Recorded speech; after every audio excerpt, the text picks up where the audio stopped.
করেছে, এর পিছনে লক্ষ লক্ষ টাকা খরচ করেছে, মেয়েটাকে আস্ত মেয়েটাকে তুলে দিয়ে দিবে ছেলের বাড়িতে। এই ছেলে এই মেয়ে নিতে হলে অনেক মূল্য দিতে হবে, তাকে ওয়ালিমা খাওয়াতে হবে, তাকে মহর পরিশোধ করতে হবে, মেয়ের বিয়ের বাজার করতে হবে, শ্বশুর বাড়িতে মিষ্টি নিতে হবে, তার অনেক কাজ আছে, খরচ আছে। আর মেয়ের বাপের তো কোনো খরচ নাই, সে তো মোচে তাও দিয়ে বসে বসে খাবে, মহরের টাকা নিবে। হওয়ার কথা ছিল এটা, আমরা এটাকে উল্টায় ফেলেছি, যার কারণে মেয়ে বিয়ে দিতে উল্টা মেয়ের বাবাকে মানুষের হাত কাছে হাত পাততে হয়, গরিব মানুষদেরকে। ঠিক না ঠিক? এই সমাজের অপসংস্কৃতি আমাদেরকে রুখতে হবে ভাইরা আমার। শুধুমাত্র নামাজ কালাম পড়ে আল্লাহর কাছে নাজাত পাবেন না।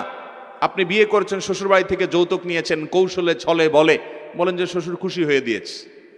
খুশি হয়ে আমাকে তো দেয় না, আপনাকে কেন দেয়? আপনার শ্বশুর খুশি হয়ে আপনাকে যে খাট কিনে দিছে, কই আমাকে তো একটা খাট দিল না যে হুজুর আপনি একটা খাট কিনে দিই। আচ্ছা আমি না হুজুর, মানুষ আমাকে দিবে, আর অন্যদেরকে তো দেয় না। ভাইরা আমার, এগুলা কৌশলে বলে যে শ্বশুর বাড়ির খুশি হয়ে দিছে, ওনাদের মেয়েকে ওনারা দিছে। অনেক ছোট লোক আছে, মেয়ের